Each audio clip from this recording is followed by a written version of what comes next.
Good morning students. I think जितने लोग आना चाहते थे उन्होंने ज्वाइन कर लिया है। अब हम लोग स्टार्ट करते हैं। जो लास्ट लेक्चर था उसमें हम लोगों ने शायद कैपिलरी के लिए, कैपिलरी राइज के लिए फॉर्मूला डिराइव कर लिया था। अब हम लोगों को आज न्यूमेरिकल्स करने हैं कैपिलरी राइज और कैपिलरी डिप्रेशन के, और इसके अलावा कैपिलरी डिप्रेशन के लिए एक्सप्रेशन भी फाइंड आउट करना है। ठीक, तो आप लोगों को अगर ध्यान हो तो कैपिलरी राइज में मैं एक बार फिर से जल्दी से बता देती हूँ कि कैपिलरी राइज में क्या होता है, तभी आपको समझ में आएगा कि कैपिलरी डिप्रेशन में क्या डिफरेंस होता है। तो कैपिलरी राइज होता ही कब है? ऐसे लिक्विड जो कि वेटिंग लिक्विड्स होते हैं उनमें कैपिलरी राइज होता है। चूंकि वेटिंग लिक्विड है इसलिए जब आप किसी रॉड, कोई पतला सा रॉड जो है वो एक पानी से भरे कंटेनर पे रखेंगे तो जो जो राइज होगा और जो सरफेस बनेगा वो कुछ ऐसा सरफेस बनेगा। अब ये सरफेस बनेगा, वाटर सरफेस जो है कुछ ऐसा यहाँ पर था, यहाँ पर भी कुछ एक्चुअली ऐसा ही बनेगा, कुछ ऐसा। ठीक, अब ये चूंकि यहाँ पर सरफेस ऐसा बनेगा, वेटिंग लिक्विड है इसलिए, और तुरंत ये क्या करेगा, जैसे ही सरफेस ऐसा बनेगा ये ऊपर की साइड ऐसे यहाँ से कुछ ऐसे किसी एंगल पे सरफेस टेंशन फोर्स लगने लगेगा। अब ये सरफेस टेंशन फोर्स का इसका वर्टिकल वाला जो पार्ट होगा है इसको ऊपर की साइड खींचने की कोशिश करेगा।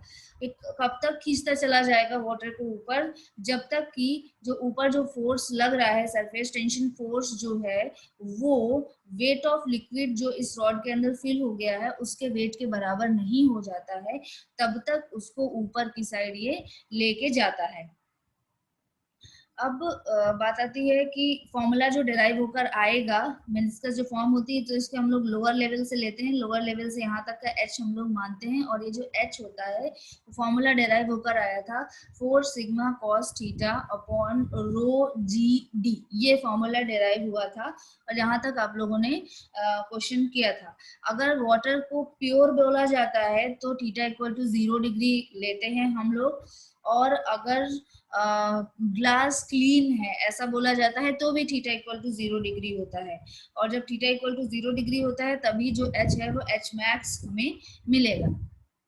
ये बात था कब का, जब जो है कैपिलरी राइज का केस होता है। अब अगर यही लिक्विड जो यहाँ जो लिक्विड यूज किया गया वही लिक्विड अगर नॉन वेटिंग लिक्विड होता तो क्या होता? अगर यही चीज नॉन वेटिंग लिक्विड होता तो होता क्या कि सपोज ये एक कंटेनर है, ये एक कंटेनर है जिसमें एक नॉन वेटिंग लिक्विड फिल है। नॉन वेटिंग लिक्विड मतलब उसमें कोहेसिव फोर्सेस ज्यादा हैं, कोई ऐसा लिक्विड जिसमें कोहेसिव फोर्सेस ज्यादा हैं, मेजॉरिटी में है in comparison to adhesive forces. तो होगा क्या कि जब हम इसमें एक रॉड जो है वो इंसर्ट करेंगे, कोई ऐसा रॉड जिसका डाया काफी कम है, ज्यादा नहीं है, ज्यादा नीचे तक चला गया है रॉड, इतना ज्यादा नहीं होगा, ठीक है। तो अगर वाटर तो नहीं यहाँ यूज होगा, कोई एक वेटिंग लिक्विड है जिसका सरफेस लेवल जो है वो यहाँ तक था, और जैसे ही हम लोग इसको इंसर्ट करेंगे तो होगा क्या कि कुछ ऐसा तुरंत ही ऐसा फॉर्म हो जाएगा। जब ऐसा सरफेस फॉर्म हो जाएगा, क्योंकि देखिए इसमें क्या है, कोहेसिव फोर्सेस ज्यादा है तो ये आपस में ही ऐसे सिकुड़ जाने की कोशिश करेगा, क्योंकि कोहेसिव फोर्सेस ज्यादा है, यहाँ वो नहीं चिपकेगा, नॉन वेटिंग लिक्विड है। ठीक, तो जब ऐसा होगा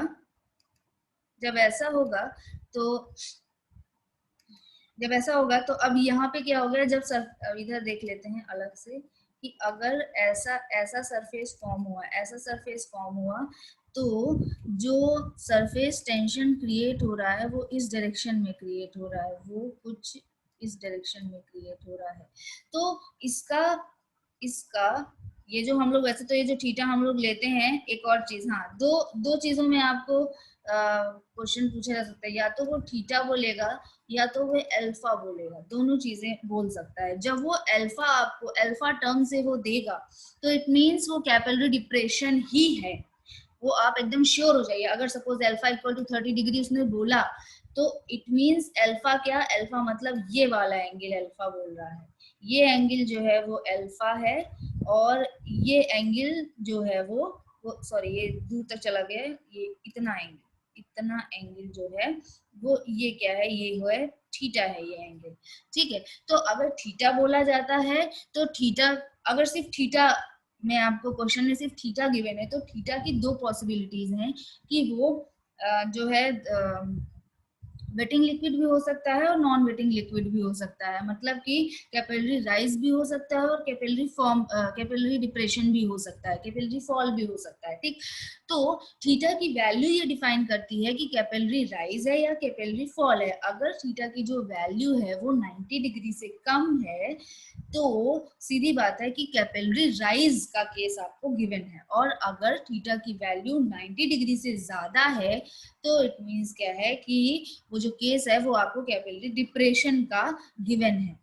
थीटा की वैल्यू अगर 90 डिग्री से ज्यादा दी जा रही है आपको तो मतलब कैपिलरी डिप्रेशन का केस है, और अगर 90 डिग्री से कम दी जा रही है आपको तो मतलब कैपिलरी राइज का केस है, ठीक। वैसे भी आप इस थीटा की वैल्यू के साथ h इक्वल टू जो फॉर्मूला आप डिराइव करेंगे उसको रखेंगे तो वो फॉर्मूला जो है पॉजिटिव और निगेटिव वैल्यू के साथ वैल्यू देगा। तो अगर पॉजिटिव वैल्यू आती है तो मतलब कैपिलरी राइज हो रहा है, और अगर निगेटिव वैल्यू आती है तो कैपिलरी डिप्रेशन हो रहा है या कैपिलरी फॉल हो रहा है। और अगर सीधे आंसर जो है वो अल्फा के टर्म में, अगर क्वेश्चन में आपको अल्फा के टर्म में एंगल बताया जा रहा है तो इट मींस कि जो जो क्वेश्चन है वो ऑब्वियसली पहले से ही आप जान जाइए कि वो कैपिलरी डिप्रेशन का है।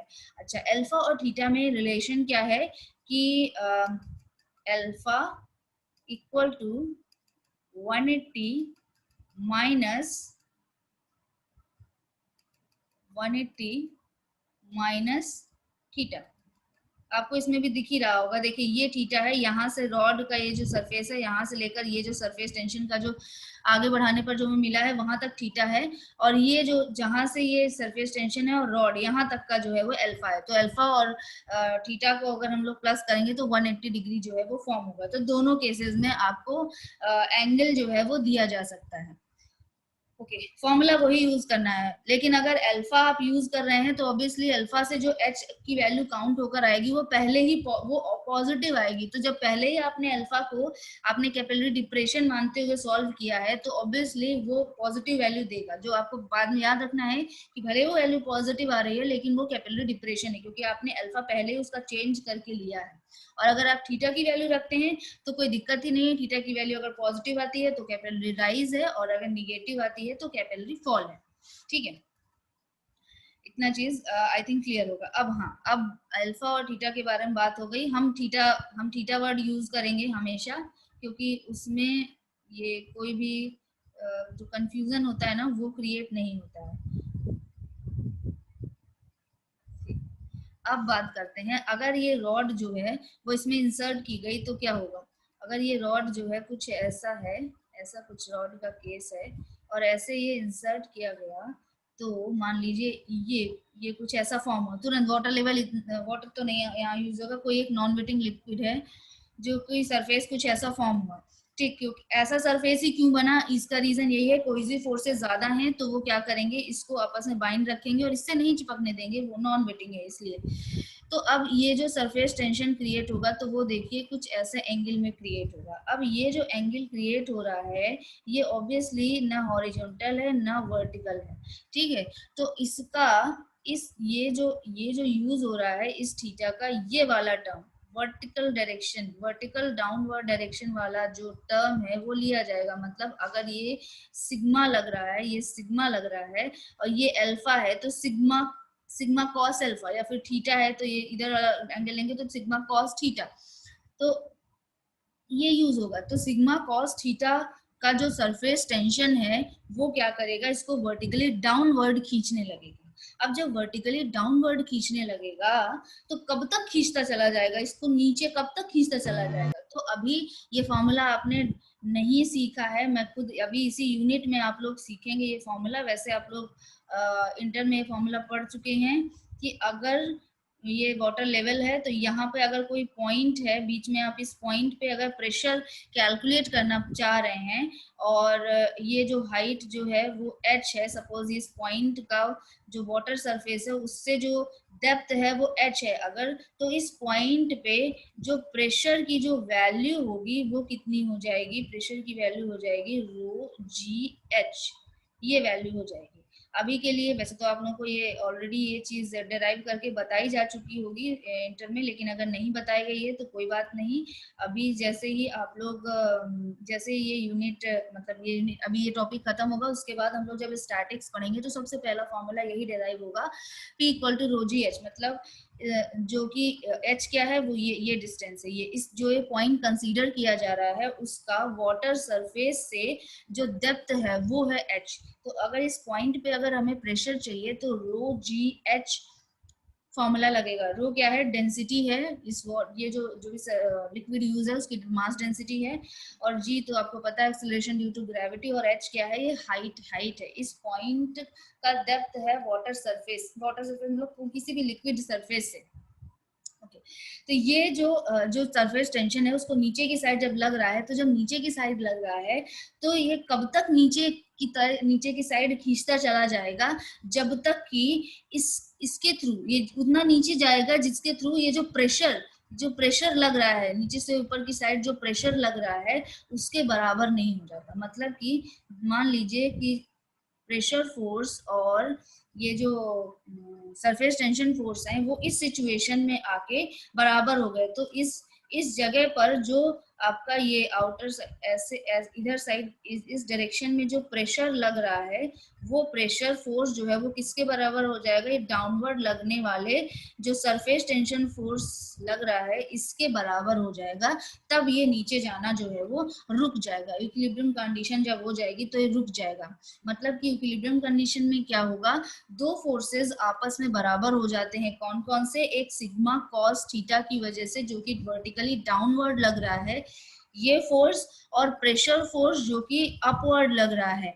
ये दोनों फोर्स जब आपस में बराबर हो जाते हैं तो उसी जगह पर ये रुक जाता है, और फिर ये जो सरफेस जो हमने जस्ट एक स्ट्रेट लाइन से शो किया है, अब ये सरफेस एक्चुअली में जो शो होना है ना वो ऐसे कर्व होना चाहिए था, ऐसे कर्व होना चाहिए था, यहाँ पर भी ऐसे कर्व होना चाहिए था और यहाँ पर ऐसा कर्व होना चाहिए था। ठीक है, स्ट्रेट ना होकर कुछ इस तरह फॉर्म होगा। तो यानी दो फोर्सेस को हमें बराबर करना है इक्विलिब्रियम कंडीशन के लिए, सरफेस टेंशन फोर्स जो कि वर्टिकली डाउनवर्ड लग रहा है और एक प्रेशर फोर्स जो कि वर्टिकली अपवर्ड लग रहा है। इन दोनों फोर्सेस को बराबर करेंगे इक्विलिब्रियम कंडीशन के लिए और एक फॉर्मूला जो है वो डिराइव हो जाएगा।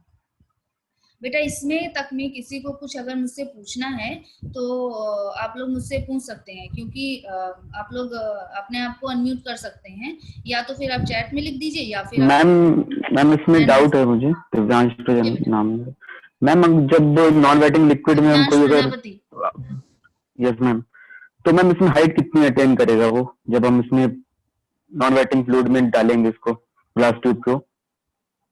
हेलो, यस मैम, ये पूछ रहा हूँ मैम, हाइट कितनी अटेन करेगा? जैसे वेटिंग वाले केस में तो मैम कुछ हाइट अटेन कर रहा है, इसमें मैम निगेटिव में हाइट रहेगी क्या?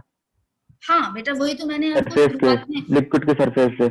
हाँ बेटा मैंने यही चीज आपको शुरुआत में भी बताई कि जो है जब कैपिलरी राइज की बात बोलते हैं तो मतलब वो हाइट मतलब इंक्रीज करेगा, और जब कैपिलरी डिप्रेशन मतलब एच जो है वो निगेटिव में आएगा। लेकिन अगर आप पहले ही अल्फा यूज कर लेते हैं, मतलब ये वाला अगर यूज करते हैं तो एच आपका उस समय पॉजिटिव आएगा, लेकिन आपने पहले ही उसको गौर किया ना, हाँ पहले ही उसको गौर किया, पहले ही आपने उसे निगेटिव मानते हुए सॉल्व किया, इसलिए वो एच उस समय पॉजिटिव आएगा। लेकिन अगर आप थीटा यूज करते हैं तो वो ऑब्वियसली प्लस आएगा, तो मतलब राइज हो रहा है, और अगर निगेटिव आएगा तो मतलब डिप्रेशन हो रहा है। Okay, thank you ma'am. हाँ, एक मिनट जरा बेटा आप लोग रुकिए, मैं सेशन को लीव करूंगी, आप लोग मत हटिएगा, मैं सेशन को लीव कर रही हूँ और मैं फिर से ज्वाइन करूंगी, कुछ प्रॉब्लम है। ठीक है, आप लोग सेशन मत लीव करिएगा, 1 मिनट लगेगा बस।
ठीक है, अब हम लोग स्टार्ट करते हैं।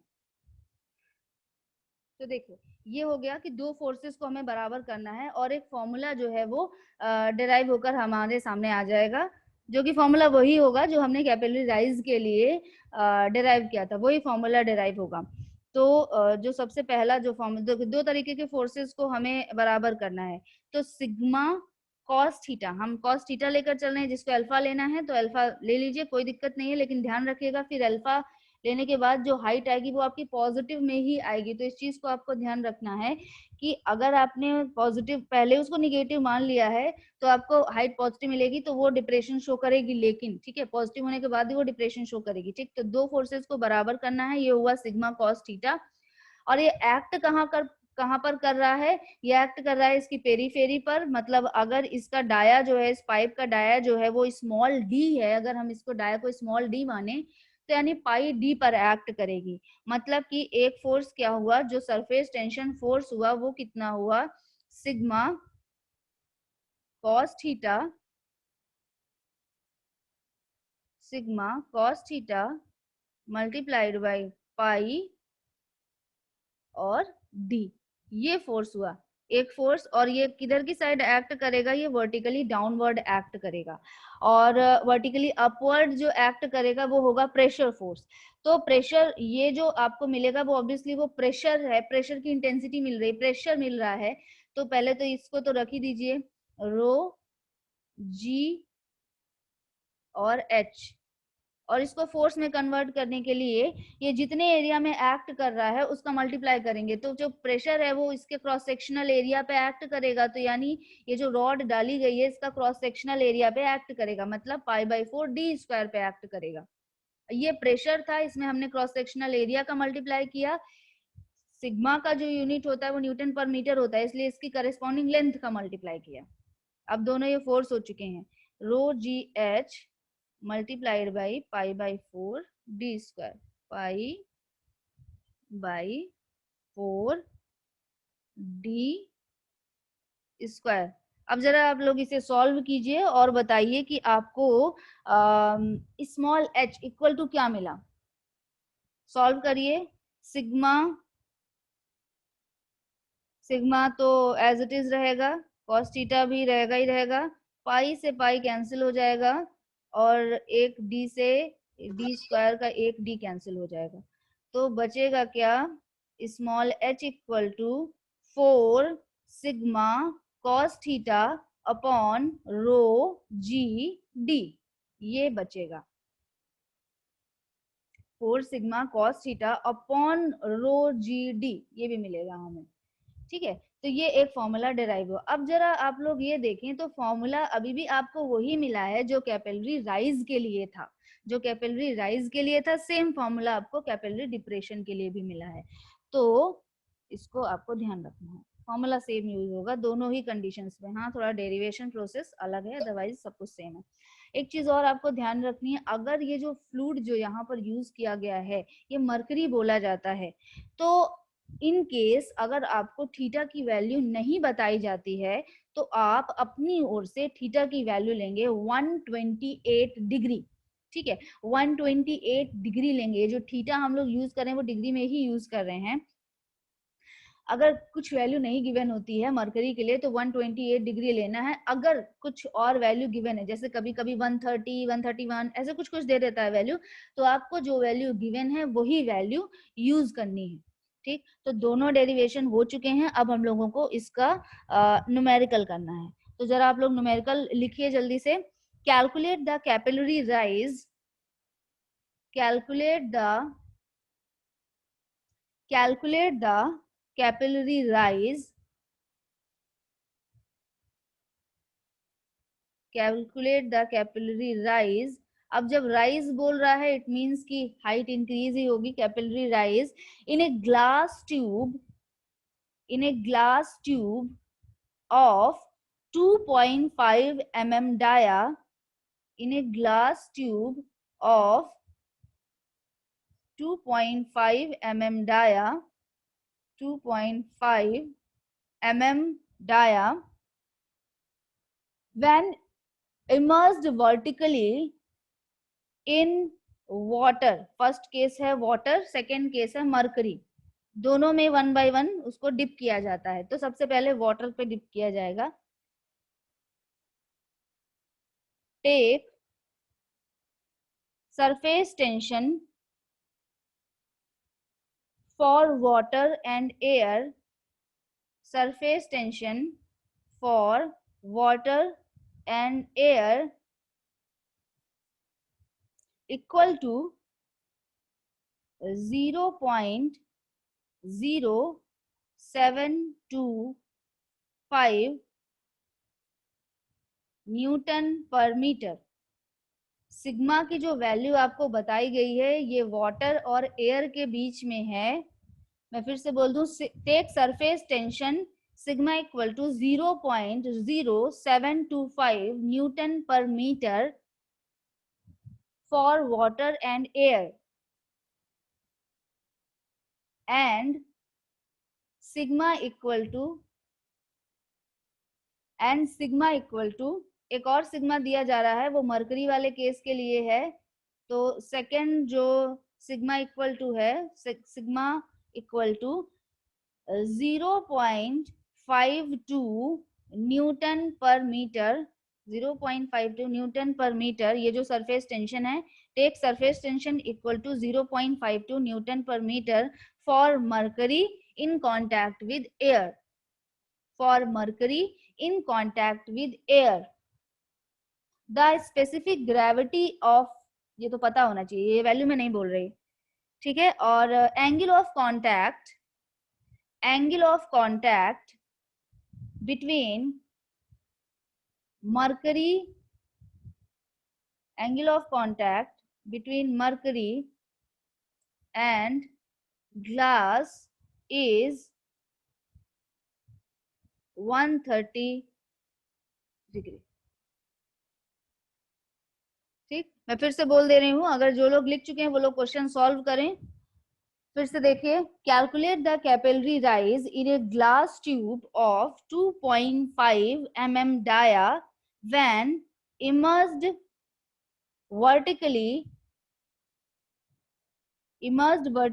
in, first case है water, second case है mercury, full stop.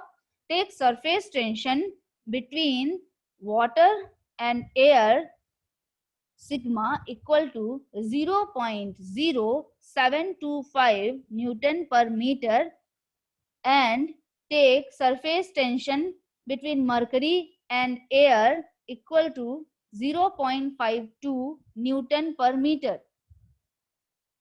Angle of contact between mercury and surface of glass is 130 degree.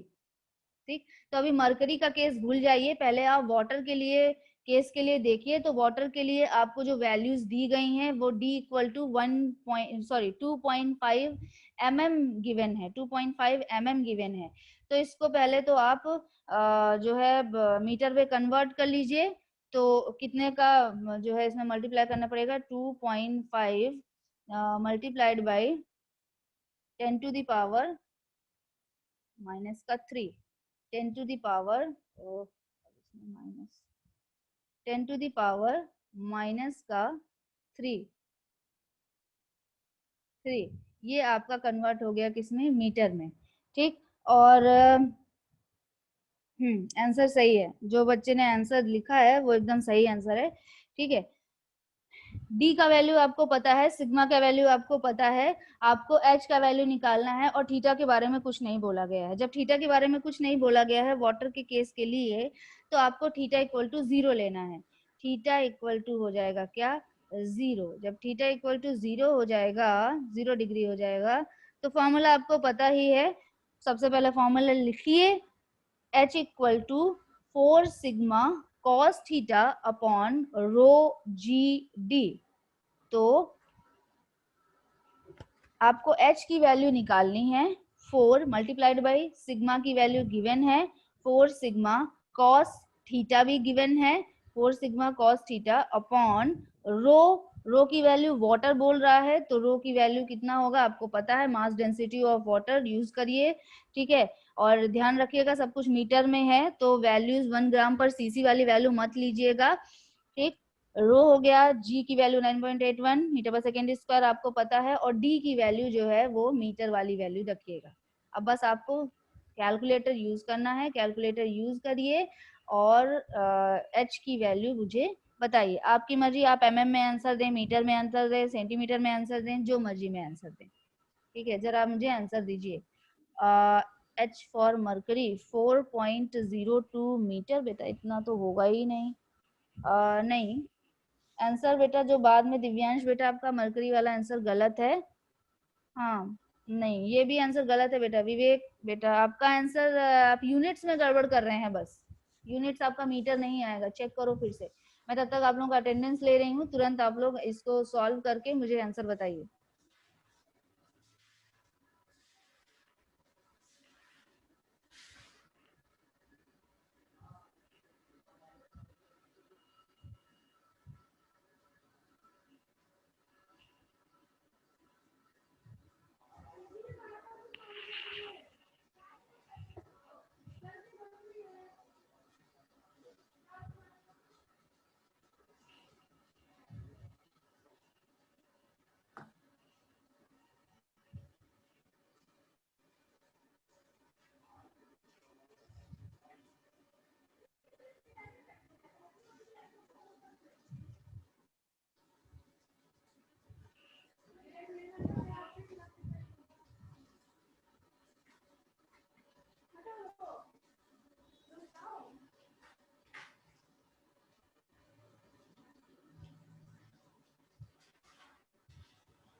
आप लोग की अटेंडेंस हो चुकी है और अब मुझे आंसर बताइए।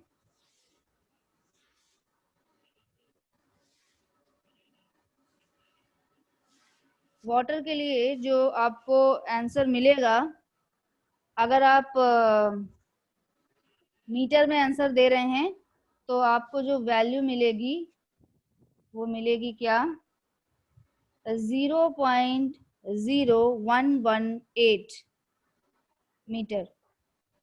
अगर आप, अब इसी के हिसाब से आप देख लीजिए, अगर आप सेंटीमीटर में यूज करेंगे तो आपको वैल्यू जो आपको मिलेगी वो वैल्यू मिलेगी 1.18 सेंटीमीटर। एमएम में यूज करेंगे तो उसी के हिसाब से चेंज कर लीजिए। तो जिनका आंसर ये आया है वो ठीक है। सॉल्व करने की इसमें सच जरूरत नहीं है, बस एक फॉर्मूला लगाना है, H equal to 4 sigma cos theta upon rho g d.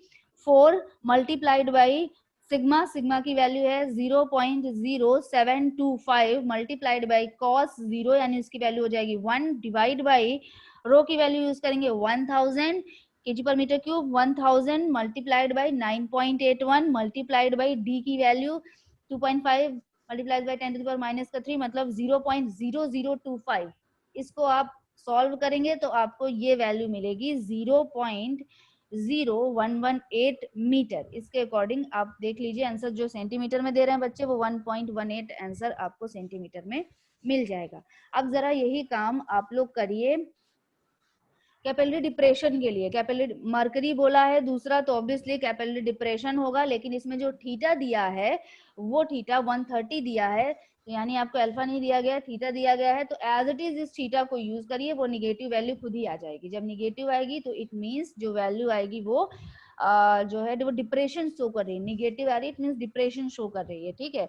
तो एक चीज और, देखिए अब आपको आप H equal to 4 sigma cos theta upon rho g d आप ये फॉर्मूला लगाना चाहेंगे, लेकिन 4 तो ठीक है, सिग्मा की वैल्यू भी ऑलरेडी उसने दे रखी है 0.52 newton per metre, very good. Cos theta की वैल्यू चूंकि इसमें दिया गया है 130, इसलिए थीटा की वैल्यू 130 आप रखिए, डिवाइड बाई रो। रो क्या है, वो डेंसिटी ऑफ लिक्विड है जो जिसमें ये बात हो रही है। तो अब जो लिक्विड है वो हमारा लिक्विड मरकरी है। तो जब मरकरी की बात हमें करनी है तो मरकरी का हमें डेंसिटी भी यूज करना होगा। तो जब डेंसिटी ऑफ मरकरी इसमें नहीं गिवन है तो सीधी बात है, जब डेंसिटी ऑफ मरकरी नहीं गिवन है तो हमें डेंसिटी निकालना होगा।